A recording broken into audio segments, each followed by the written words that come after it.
할렐루야. 여러분, 우리가 살다 보면 원치는 않지만 참 원치는 않는데 받을 수밖에 없는, 피해갈 수 없는 게 있죠. 그게 바로 뭐냐면 이 스트레스라는 것입니다. 혹자는 이렇게 말해요. 우리 삶을 좀 긴장하게 하고 깨어있게 만들려면 건강한 스트레스는 필요하다라고도 말하지만, 그러나 사실 건강하게 또 건전하게 이 스트레스를 유지한다는 건 참 쉽지가 않습니다. 그래서 지금 암이나 모든 질병의 거의 많은 만병의 원인이 바로 이 스트레스로 이 귀결이 되고 있는데, 이 스트레스라고 하는 이 단어를 처음으로 규명해낸 사람이 있습니다. 그 사람이 바로 헝가리 의사였던 한스 셀리에라고 하는 사람인데, 이 발견도 이 단어 규정도 좀 우연히 하게 됐습니다. 어느 날 이 사람이 이 쥐를 가지고 실험을 하다가 쥐들을 한번 좀 괴롭히기도 하고 그러니까 우리말로 이제 스트레스를 주는 실험을 이렇게 하다 보니까 이 쥐들이 뇌분비에 이상이 생기고 궤양이 생기고 종양이 생기더라. 조금 괴롭게 하니까 그렇게 계속 이런 병이 드는 걸 보면서 그럼 이게 사람하고도 연관이 있겠다 싶어서 사람에게도 한번 그것을 직접 괴롭혔다는 게 아니고 한번 입장 바꿔서 전이해서 활용을 해본 겁니다.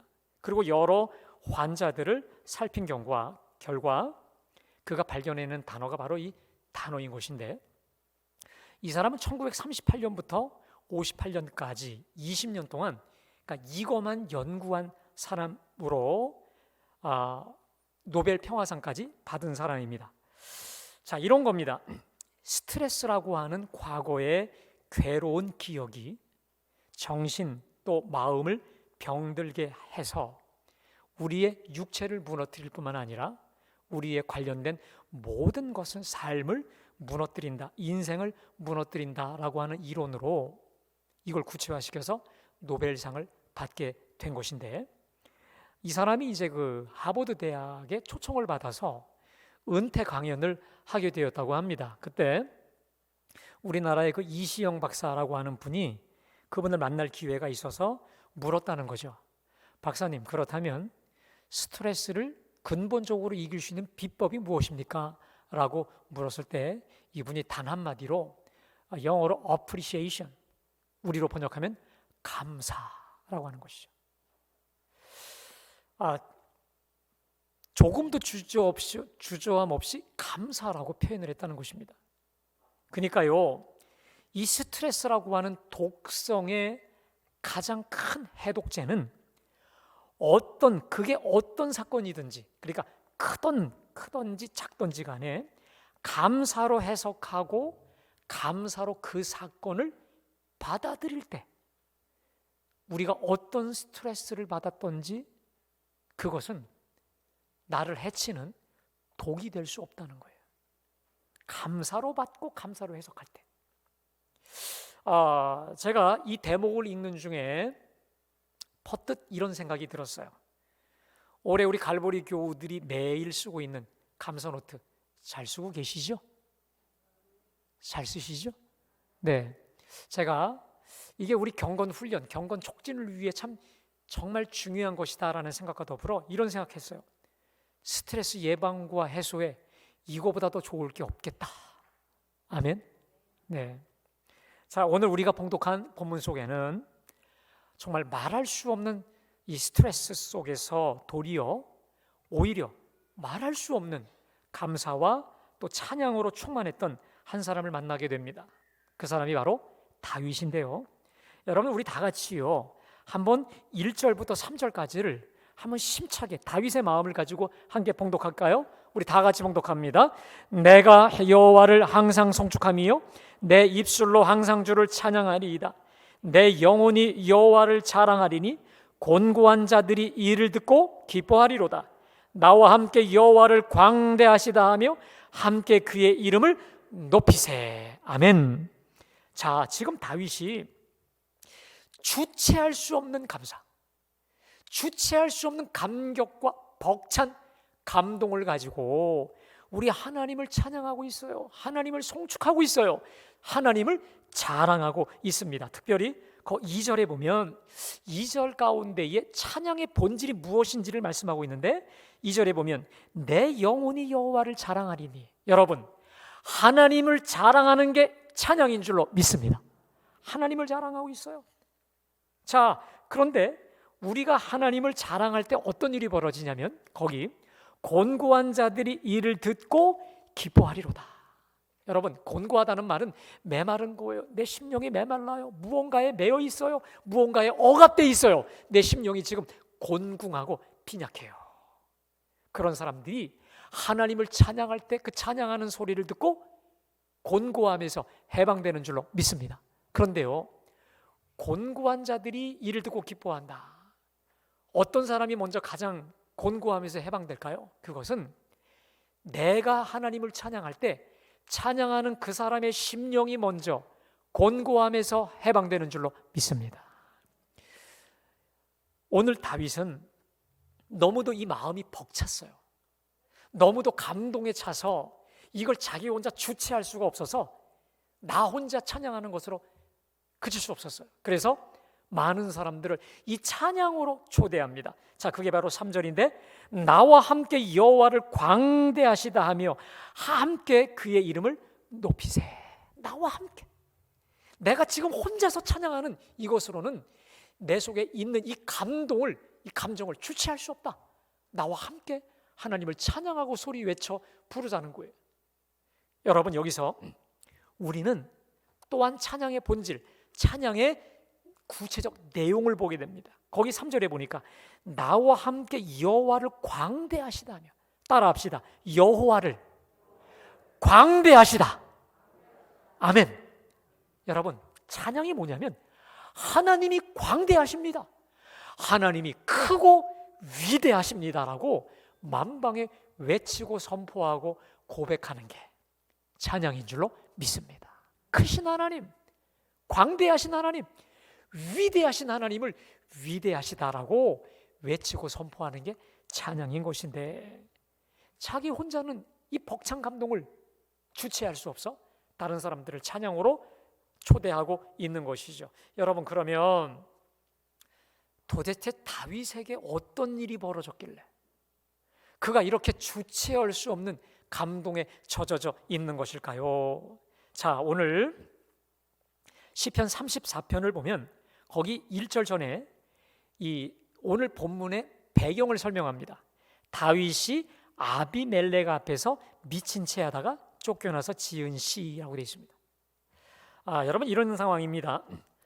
여러분 다 아시다시피 다윗은 사무엘을 통해서 이스라엘의 제2대 왕으로 기름 부음 받습니다. 그런데 참 운이 없게도 자기를 계속해서 죽이려고 쫓아다니는 사람이 누굽니까? 사울이에요. 자기의 장인 사울이 다윗을 엄청나게 시기하고 질투해서 때마다 일마다 어떻게 해서든 죽이려고 혈안이 되어서 이 다윗이 쫓기고 또 쫓기고 늘 불안함 중에 도망다니게 되죠. 자, 그러다가 어느 날 다윗이 최후의 결단을 내립니다. 이러다 죽겠다. 이러다 제명에 못 살겠다라고 마음의 결정을 내려요. 자, 그 이유가 있습니다. 이스라엘은요, 땅덩어리가 우리나라 강원도밖에 되지 않는다고 합니다. 그 다음에 그때 당시는 이 사울의 공안 정국이었기 때문에 누구든지 다윗을 살려둔다든지 다윗에게 호의를 조금이라도 베풀면 제사장이라도 86명을 다 목을 벤 미친놈입니다. 이 사울이 미쳤어요. 완전히 미쳤어요. 그렇기 때문에 누구에게도 다윗에게 호의를 베풀 수가 없이 다 지명수배, 그냥 다윗의 그림자만 봐도 다 그냥 지명수배한 것이고 또 이렇게 고발을 하면 엄청난 상금을 주어주다 보니까 이렇게 쫓기고 도망다녔던 다윗이 결론을 내려요. 이러다 내가 죽는다, 끝난다 라는 결론을 내리고 결단을 하는데 어디로 도망을 가기로 경영을 하냐면 블레셋 왕 가드, 다시 말해 자신이 골리앗을 잡았던, 죽였던 그 적국이었던 블레셋 가드 아기스 왕에게 망명을 신청합니다. 정치적 망명이죠. 도망간 것입니다. 그리고는 아기스에게 충성을 맹약합니다. 그런데 다윗의 정체가 고발이 됩니다. 그 당시에 다윗이 골리앗을 죽일 때에 그 옆에 있었던 사람들이 아기스의 신하가 되어서 그 순간 아기스 앞에서 이런 모션을 합니다. 사울이 죽인 자는 천천히요, 다윗이 죽인 자는 만만이다라고 하는 그 모션을 취해가면서 다윗을 고발합니다. 저놈이 바로 우리 장수 골리앗을 때려잡은 철천지 원수입니다 라고 고발하는 그 순간 다윗이 엄청난 두려움에 사로잡힙니다. 그래서 가드왕 아기스를 향한 심한 두려움에 사로잡혀서 그 순간 참 그것도 기가 막히죠. 미치광이로 돌변합니다. 그러니까 미친 척하죠. 오줌을 싸고 침을 질질 흘리고 헬렐레 하면서 완전히 미치광이로 돌변하는 그 순간 아기스가 딱 보니까 미친놈이 하나 더 왔거든요. 그래서 이렇게 말합니다. 야, 우리 지방에, 우리 나라에 미치광이가 없어서 또 하나의 미치광이를 데려왔느냐, 당장 쫓아내 하는 그 순간 다윗이 들개 개 끌려나가듯이 끌려나가고 결국은 이렇게 쫓겨나 버리는 가장 처절한 상황이 바로 사실 오늘 본문의 상황이에요. 여러분, 만일 여러분이 그때의 다윗이라면 어떠하셨겠습니까? 만일 제가 그때 그 상황에서 다윗이었다면 지금 그렇잖아도 우리나라 이 땅에서 도저히 살 수 없어서 그나마 그곳으로 가서 안전하게 살아보려고 하다가 졸지에 미치광이로 돌변해서 이렇게 쫓겨나 버렸다라고 한다면 저라면 이런 마음이 들 것 같아요. 내가 이렇게까지 살아야 되나? 정말 이러고도 살아야 되나? 이러한 자괴감이 내 속에 밀려왔을 것 같아요. 나를 향한 비관과 삶을 포기하고 싶은 마음까지도 들지 않았겠습니까? 이거야말로 말로 다 할 수 없는 극도의 스트레스가 아니겠습니까? 자, 그런데 다윗은 오늘 이러한 극도의 스트레스 한복판에서 도리어 내가 여호와를 항상 송축하며 내가 내 입술로 주를 계속 찬양하리이다. 내 영혼이 여호와를 자랑하리니 여호와를 광대하시다. 우리 함께 찬양합시다. 어떻게 타인들까지도 하나님 찬양회로 초청할 수 있었을까요?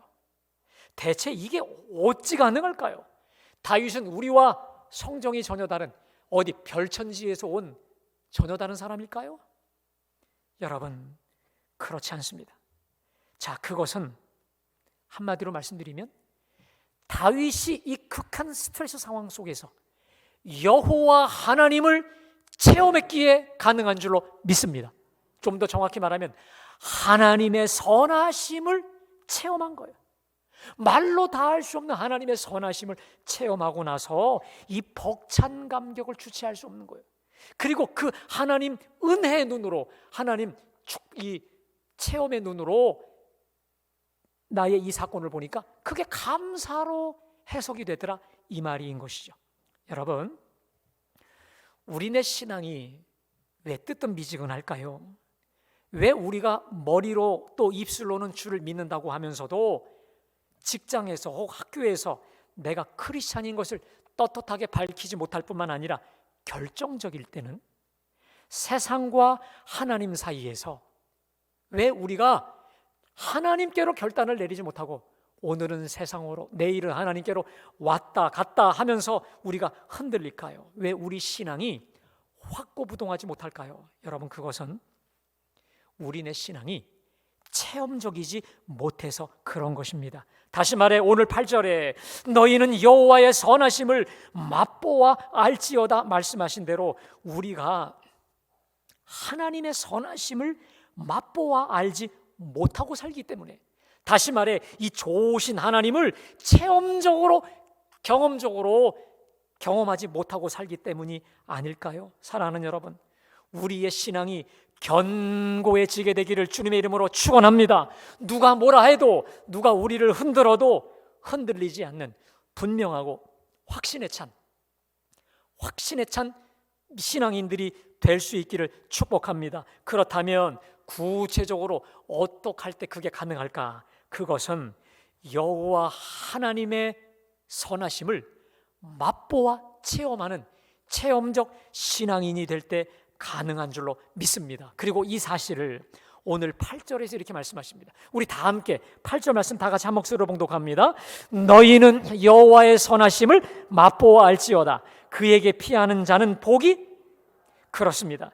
지금 다윗이 도저히 찬송조차도 할 수 없는 극도의 스트레스 한복판임에도 불구하고 그토록 하나님을 찬양하고 하나님을 송축하고 자랑할 수밖에 없었던 그 비결을 사실은 4절부터 오늘 10절까지 전체 이 넓은 맥락에서 말씀하고 있는데, 이것을 하나로 요약하고 있는 것은 내가 여호와의 선하심을 맛보았다는 거예요. 하나님을 내가 체험했다는 거예요. 자, 그런데 여러분, 내가 하나님의 선하심을 경험하고 체험하게 된 근본 비결이 있습니다. 따라하겠습니다. 그에게 피하는 자는 복이 있도다. 믿으십니까?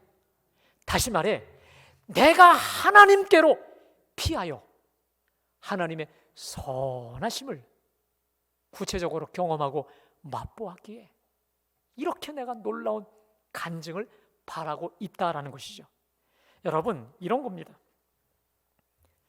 내가 사람이 두려워 사람에게 피하였건만 그 결과 수치와 부끄러움과 두려움에 빠져버렸다. 그러나 여호와 하나님께로 피하였더니 주께로 나를 부끄럽지 않게 하여 주셨을 뿐만 아니라 이 좋은 것으로 부족함 없이 채워 부어 주셨으니 너희도 나처럼 하나님께 피하라는 그 말 아니겠습니까? 저는요, 오늘 본문에 등장하는 오늘 다윗을 보면서 사실 얼마나 큰 위로를 받았는지 몰라요. 맨 처음에는 다윗이 나와 성질, 성격 혹은 성정이 전혀 다른 날 때부터 하나님께 합한 믿음의 사람인 줄로 알았는데, 여러분, 오늘 본문의 앞뒤 상황을 다 보면 아하, 다윗도 나와 다르지 않다라는 것을 우리가 알 수 있습니다. 여러분께 제가 묻습니다. 다윗이 처음부터 하나님께 피하였나요? 아니죠. 다윗은 이 사울의 집요하고 끝없는 추격 앞에 그가 내린 결론이 뭡니까? 이러다 죽겠다라고 하는 결론이 내리면서 그가 누구에게로 망명하죠? 블레셋, 그리고 자신의 적군이었던 가드왕 아기스에게로 피하지 않았겠습니까? 이런 거죠. 사울보다는 차라리 블레셋이 혹은 아기스가 안전하겠다. 이 이스라엘 땅보다는 저 블레셋 땅이 더 안전하겠다라고 하는 자기 계획이 있었던 거예요. 통밥이 있었던 거예요. 잔머리 굴렸던 거예요. 여기보다는 차라리 저기가, 이 사람보다는 차라리 저 사람이 더 강력했다라고 하는 인간적 계산을 가지고 그곳으로 갔던 것이죠. 여러분, 그 결과가 뭡니까? 말할 수 없는 수치죠. 말할 수 없는 부끄러움과 두려움 아니겠습니까? 살기 위해 미치광이가 되어 살기 위한 그 온갖 쇼맨십 가운데 결과는 말할 수 없는 참담함이었습니다. 그랬던 그가, 그래도 너무도 다행인 것은 그 미치광이 침 흘리고 오줌을 싸고 있었던 그 수치스러운 상황 가운데 누구에게로 피합니까? 하나님께로 피한 거예요. 아멘? 그에게 피하는 자는 복이 있도다. 그 와중에 그나마 그때라도 깨닫고 하나님께로 피하였던 거 아니겠습니까? 그랬더니 말할 수 없는 수치에서 영광으로, 빛으로, 생명으로 구해 주신 거 아니겠습니까? 여러분, 그리고 그 사실을 오늘 다윗이 4절부터 고백하고 있는 겁니다. 자, 우리 여러분 4절을 제가 봉독합니다. 내가 여호와께 간구하매 내게 응답하시고 내 모든 두려움에서 나를 건지셨도다. 내가 여호와께 간구하매, 내가 하나님께 간구함으로 피하였더니 주님이 응답하시고 아기스를 향한 그 극한 두려움에서 나를 건지신 거예요. 5절을 봅니다. 그들이 주를 앙망하고 광채를 내었으니 그들의 얼굴이 부끄럽지 아니하리로다. 여러분, 우리 주님을 앙망하고 주목할 때 광채가 나는 줄로 믿습니다. 왜 그럴까요? 우리 하나님은 영광의 하나님입니다.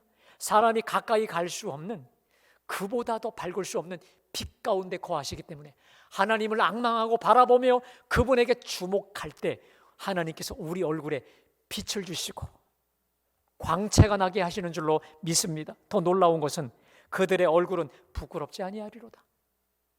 우리를 부끄럽지 않게 만드시는 분이 하나님이시라는 거예요. 여러분, 특별히 우리 6절 말씀을 우리 다 함께 봉독합니다. 이 곤고한 자가 부르짖음에 여호와께서 들으시고 그의 모든 환난에서, 네, 여러분, 우리가 잘 아는 위인 가운데 특별히 오늘 이 6절 말씀을 붙잡고 역사의 한 페이지를 장식한 위대한 믿음의 사람이 있습니다.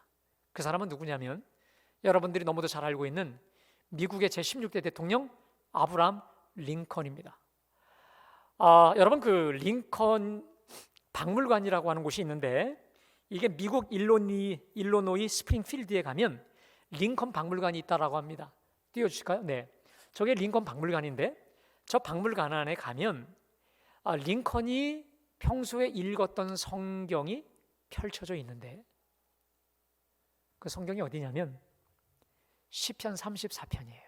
그리고 시편 34편 6절에 언더라인이 가 있다는 거예요. 이런 거죠. 원래 이 링컨은 남북전쟁이 벌어지고 난 뒤에 링컨의 아주 중요한 습관이 뭐냐면 백악관 사무실 문을 잠그고 하나님께 참 눈물로 많이 울며 기도를 많이 했다는 거예요. 초반에는 이 링컨이 속해 있던 이 북군이 이 모든 용맹했던 남군에 의해서 아주 열세였다고 해요. 그래서 매일 밀리고 매일 죽고 이 상황이 뒤집어지는 이런 상황 가운데 그때마다 비부의 소식을 듣기만 하면 엎드려서 또 기도하는 거예요. 양탄자를 붙잡고 기도하는데 일화에 의하면 여러분 얼마나 링컨이 눈물로 기도했는지 이 그 관저에 있는 양탄자가 젖을 때가 많았다는 거예요. 얼마나 그가 눈물로 하나님께 눈물 뿌리고 기도했는지 눈물로 익게 젖었다는 거예요. 그런데 링컨이 그때마다 눈물로 붙잡고 기도했던 게 바로 오늘 이 말씀을 붙잡고 기도했어요. 이 곤고한 자가 부르짖음에, 이 곤고한 자가 부르짖음에 여호와께서 들으시고 그의 모든 환난에서 구원하셨도다. 이 말씀을 믿음으로 붙잡고 곤고하지만 메마르지만 빈약하지만 너무도 괴롭지만 우리 하나님의 구원을 바라면서 그렇게 양탄자가 젖어갈 정도로 눈물을 뿌려가면서 하나님께 기도했더니 기독 이 말씀 그대로 곤고한 자가 부르짖음에 여호와께서 들으시고 링컨을, 미국을 모든 환난에서 구원해 주신 줄로 믿습니다. 사랑하는 여러분, 저 링컨과 함께 하신 하나님은 오늘 예배하는 우리 모두의 아버지 하나님이신 줄로 믿습니다. 그 아버지가 어찌 곤고함 중에 부르짖는 우리의 기도를 외면하시겠습니까?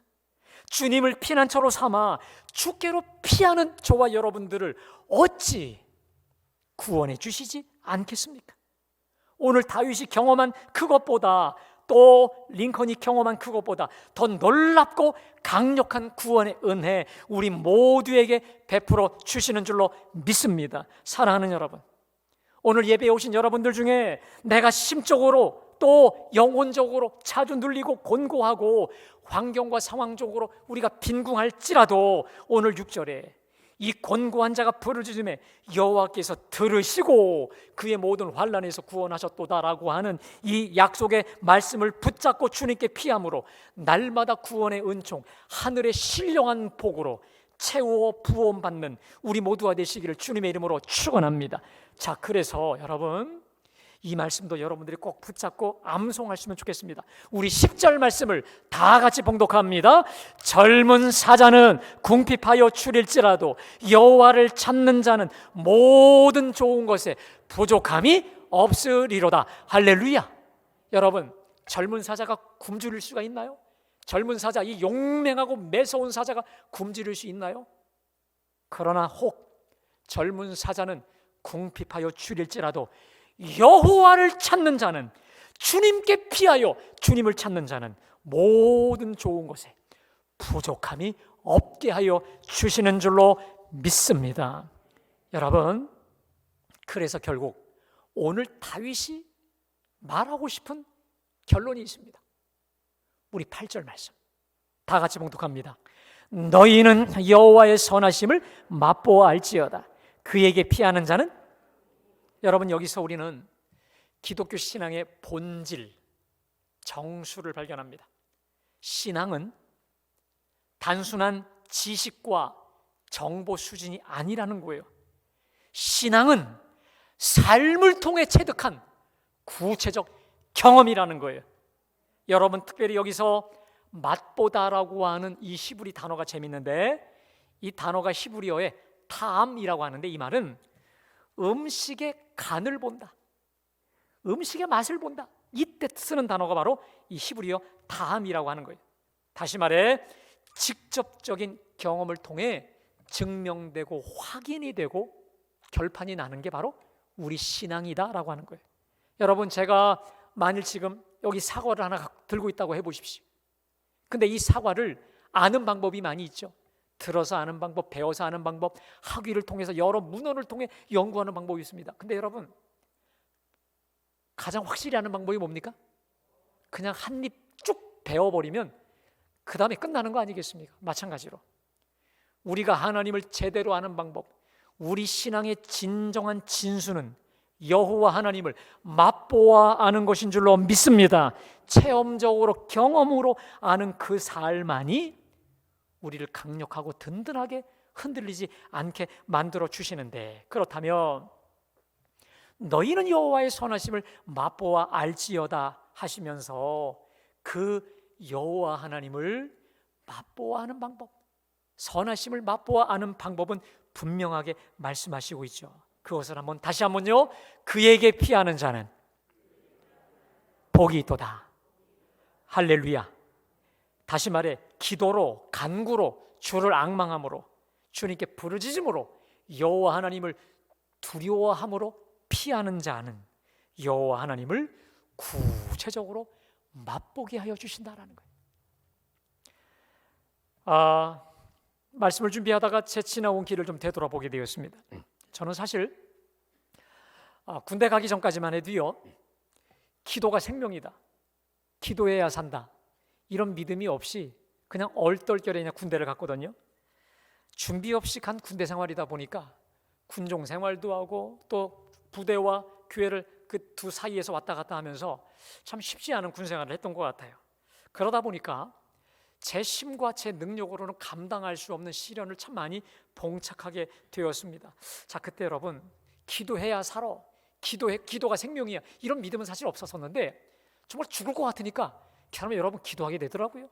코너에 몰리니까 그냥 기도 안 할 수밖에 없는 거예요. 그러다 보니까 뜨문뜨문 이런 일이 생길 때마다 기도하게 되었고, 그리고 나서 기도의 제목도 뭘 기도했는지도 잊어버렸어요. 자, 그러다가 제가 군대를 제대하고 나서 제 심령에 좀 공고함이 있었던 것 같아요. 그러다가 어느 날 시편을 1편부터 쭉쭉 그냥 읽어나가게 되는 도중에 깜짝 놀랐어요. 제가 정말 깜짝 놀랐어요.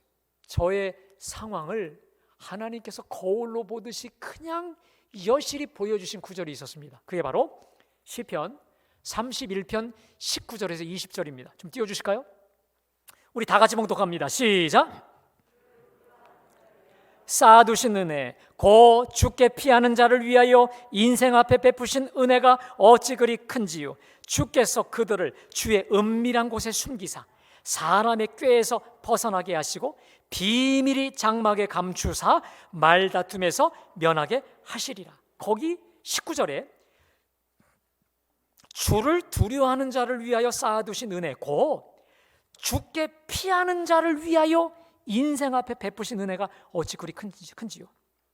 그러니까요, 저의 군 생활을 그냥 파노라마처럼 하나님이 쭉 펼쳐 보여주신 거예요.